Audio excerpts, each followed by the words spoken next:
Okay, so your parachute just failed. Calm down, calm down, calm down. Do exactly what I say and just accept the fact that there are no guarantees in life, especially right now because you have like statistically about a 0.01% chance of surviving. But again, calm down. Now's not the time to panic. Now's the time to focus. Focus, because if you just jumped out of the plane from the standard 12,500 feet, you've only got about 74 and 1/4 seconds to figure out a way to increase your chances of survival. First things first, slow your descent. Spread out your body into an X formation like this. Get as flat as humanly possible, making sure that the front of your body is facing the ground. This will help you achieve better drag. If you're confused about which direction the ground is, it's where you're heading towards. Next things next, try your backup chute. To begin, pull and release the breakaway handle to your primary chute. It's most likely attached on your right. Looks like a cloth loop. Yeah, that's the one on your parachute pack. Use two hands and pull it. Pull it now. First chute's off. That's good, but now you're probably spinning uncontrollably. That's not so good. Get back into the X formation, then locate and pull the reserve ripcord on your left. It's opposite the loop you just pulled. It's probably colored red. That's your backup chute. Ready? Pull it.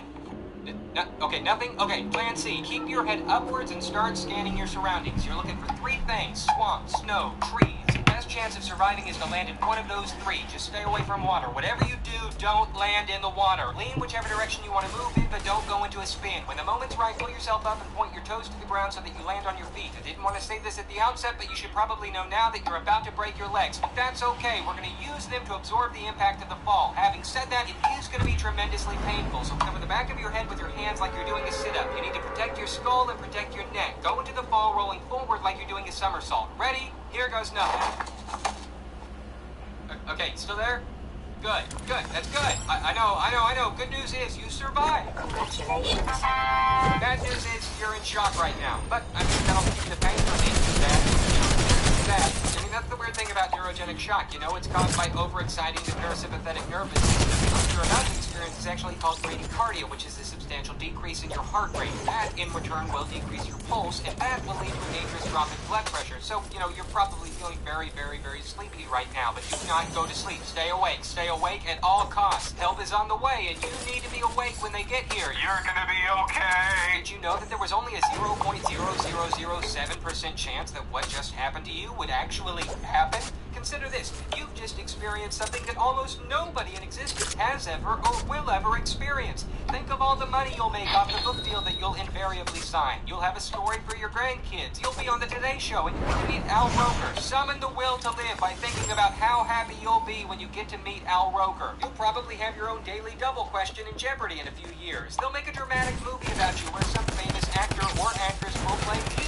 You'll probably even get to sit next to them at the Oscars because, let's face it, this is the kind of story that the Academy absolutely fawns over. The parachute company that you just used, they'll probably pay you a large sum of money to keep you from, suing them. You'll get your own personal entry on this Wikipedia page. You'll forever be able to one-up any exciting story told by anyone you ever go out to dinner with. Oh, you went backpacking in Colorado? Have I ever told you about the time that I survived falling from 12,500 feet. Assuming your arms are still able to function, they might even ask you to throw out the first pitch at the World Series. I don't know, but most of all, you'll be able to tell everyone you meet that a YouTube video was the critical factor that saved your life. So, if somebody else happens to tweet some afternoon that they too are falling from the sky, you can send them a link to this video and pass your good fortune on. That's the magic of the internet. And on that note, while you're waiting for the ambulance and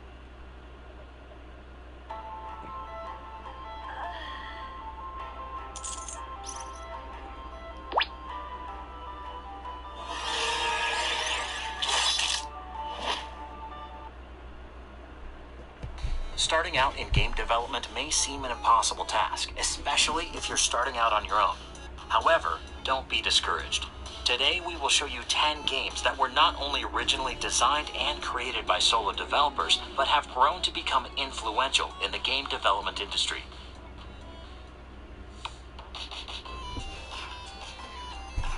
We are Ask Game Dev, aka Ready Player One Direction, aka Arrested Developers, aka DJ Jazzy Jeff, and the freshly authored Game Code. And these are 10 inspiring games that were each made by a single person. The first title in our list of solo developed games is one that is so famous that it has crossed over to a multitude of platforms. Gamers everywhere have either heard of this title and have most likely played a version of it. That title is none other than Tetris. That's right, this Hall of Fame classic was developed by Russian programmer Alexei Pajitnov. The title's first playable version was completed June 6, 1984. At the time of this video's release, that makes Tetris 33 years old. Fun fact, the original version of Tetris was made for an Electronica 60, which could only display text. This was influential in Alexei's development as he wanted to create a game that would function within the Electronica's restrictions. How's that for a design restriction? After playing the original version and becoming addicted, Dmitry Pavlovsky and Vadim Gerasimov joined Alexei Pajitnov in porting Tetris over to the IBM PC. From there, Tetris's journey through history took off. This title was quickly picked up by numerous platforms, some of which you may be familiar with, including Game Boy, Nintendo, Atari, and Sega. As of today, Tetris is the best-selling game of all time.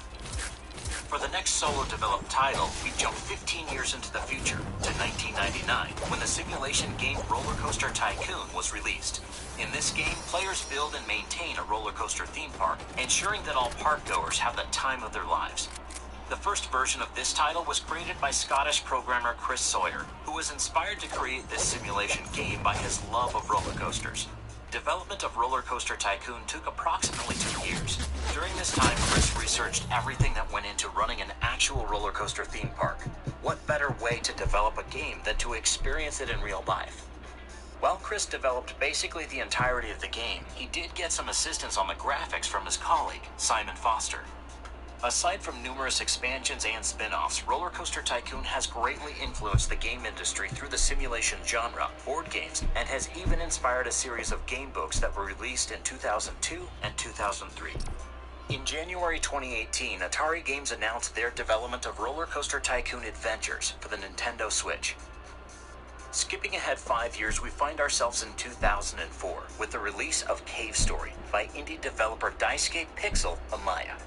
Awakening in an unknown area with amnesia, players go on an adventure to help rabbit-like creatures called Mimigas as they fight for their lives.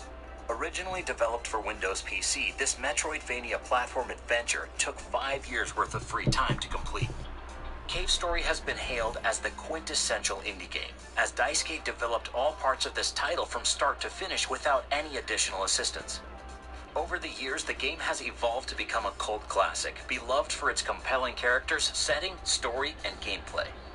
The influence on additional indie games has not gone without notice, as Destructoid called Cave Story an important game, and noted the influence Cave Story has had on artistic styles and the continued relevance of 2D game titles.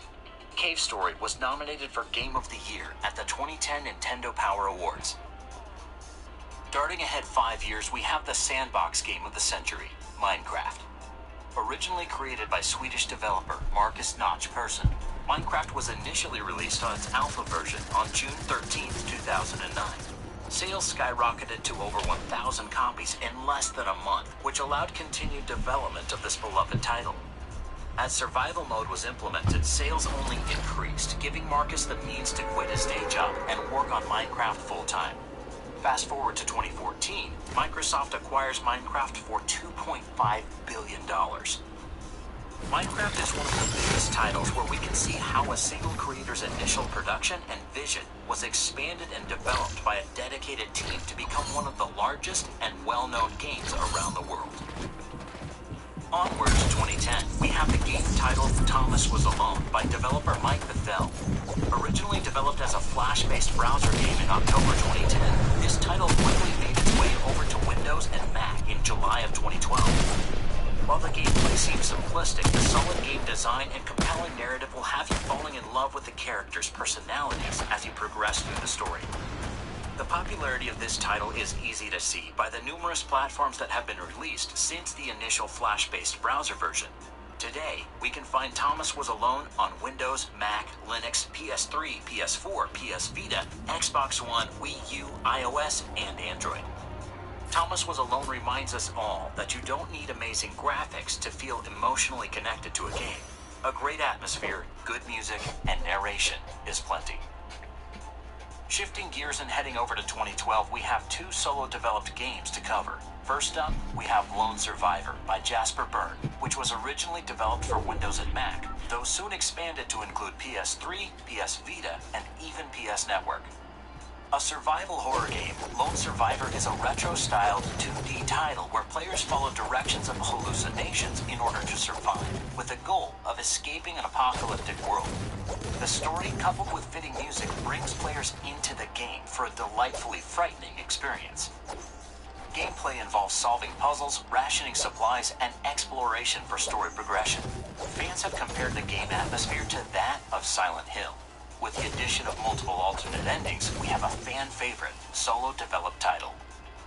The second solo-developed game in 2012 on our list is none other than Dust, an Elysian Tale.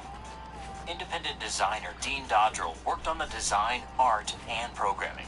With the assistance of voiceover actors and soundtrack artists, Dust quickly drew a strong following. Dust, an Elysian Tale, follows an anthropomorphic protagonist called Dust as he journeys through the world of Falana with a faithful sword and a nimbat named Fidget. This title has received high ratings from critics and gamers alike for its beautiful art style graphics, combat system, and amount of content. The game was created using Microsoft XNA and can be found on various platforms, including PC, Windows, Mac, and Linux, and console versions such as PS4, Xbox 360, and the Nintendo Switch. On to August 8th, 2013, we see the release of Papers, Please by developer Lucas Pope. Dubbed to be a puzzle game, Papers, Please was originally developed for Windows and Mac, though it was later ported to Linux, iOS, and PS Vita. Gameplay in Papers, Please focuses on working as an immigration inspector at a border checkpoint. Players follow a set of changing rules each day to review paperwork of incoming immigrants and decide based on what they read if the individual will be allowed into the country or not. The goal of the player is to prevent undesirables from entering the country while also protecting their own family from the government from looking at them too closely. Players come across many difficult decisions and moral dilemmas throughout the experience. During development, Lucas posted updates to TIG Source, which allowed him to get helpful feedback on the direction of the game from other independent developers. Overall, Papers, Please took 9 months to complete and has won numerous awards, including Excellence in Narrative, Excellence in Design, and the Seamus McNally Grand Prize at IGF 2014. You can also check out Lucas's latest title, Return of the Obra Dinn, which was just recently released. 2 years after Papers, Please, we have the official release of Axiom Verge by developer Thomas Happ in April 2015. While the alpha of this title was released in 2012 for the Dream Build Play Challenge, it wasn't fully complete until 2015. Thomas began development of Axiom in 2010 as a side project that he worked on in his free time. Noticing a trend yet? An action-adventure Metroidvania game, Axiom Verge was originally released for PS4, Windows, Mac, and Linux, only to be later developed for PS Vita, Xbox One, and Wii U. With such high praise on release, it's no wonder this title was expanded to other platforms.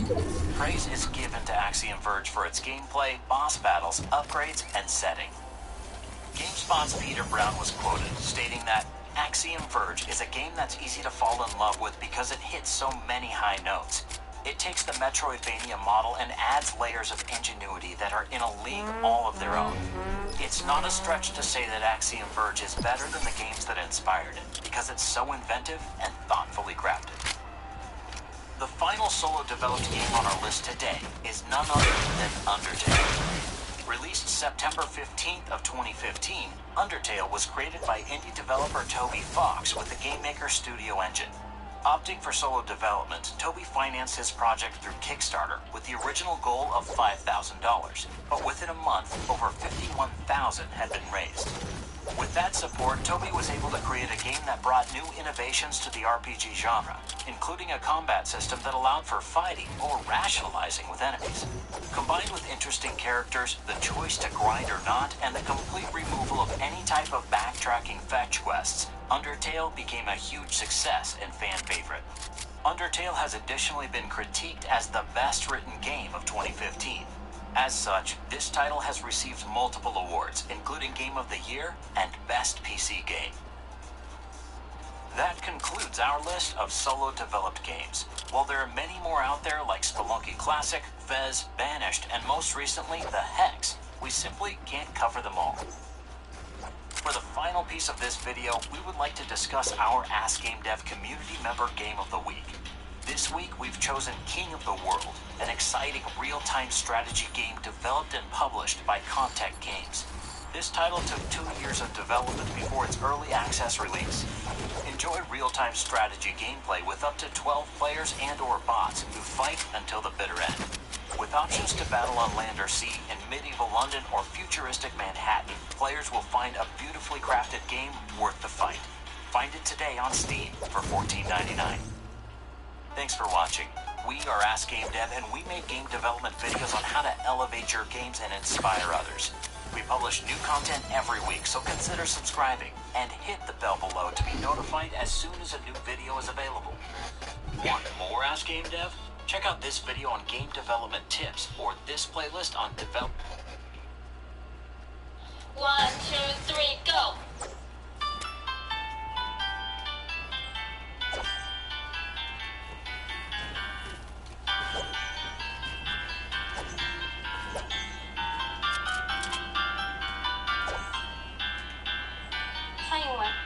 Yay!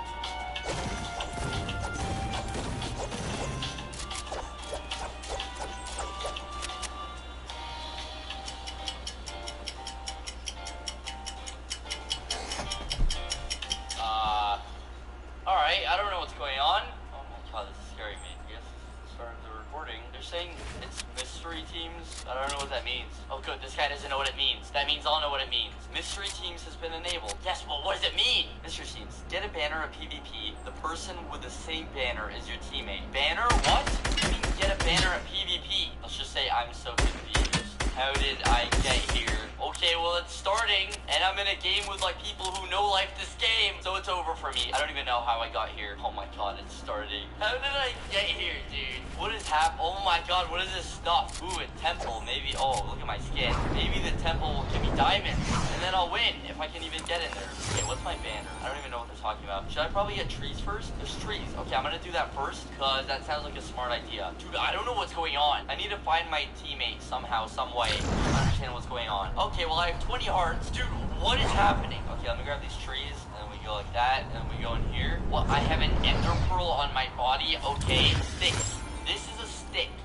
Okay, my brain. So this isn't actually wood. I'm so confused. Where's the pickaxe, dude? How do I craft my pickaxe? Oh, you are, hello? Upside down, maybe? Oh my god, I'm so smart. My brain, dude, I don't know. My brain really hurts. Okay, let's just grab the stuff. 7, okay, no. Dude, this is actually confusing me. I guess I'll grab the TNT for good luck, because this might be useful later. Alright, hopefully I'm doing a good job at this so far. Trust me, I don't understand either. Alright, let's go. How do I find my teammate? Let's just say that.